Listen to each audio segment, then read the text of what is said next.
Hi friends, let us observe a very beautiful and very colorful ornamental species of plants in nature which we generally treated as flower.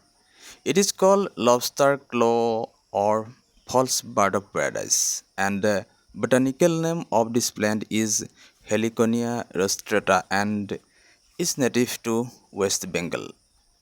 The leaves of the plant is like our banana plants. Therefore, we often call this is as Kolphul. The generic name was given by Carl Linnaeus in 1771.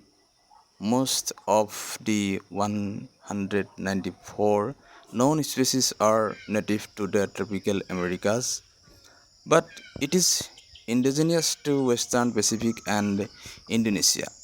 Also, its various species are found in Costa Rica, Cuba, Nigeria, Florida, Thailand, Gambia, etc. in various colors of red, oranges, yellows, and greens. Heliconias are an important food source for forest hummingbirds and also pollinated by this bird.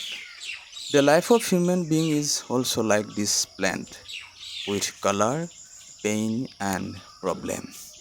Thank you.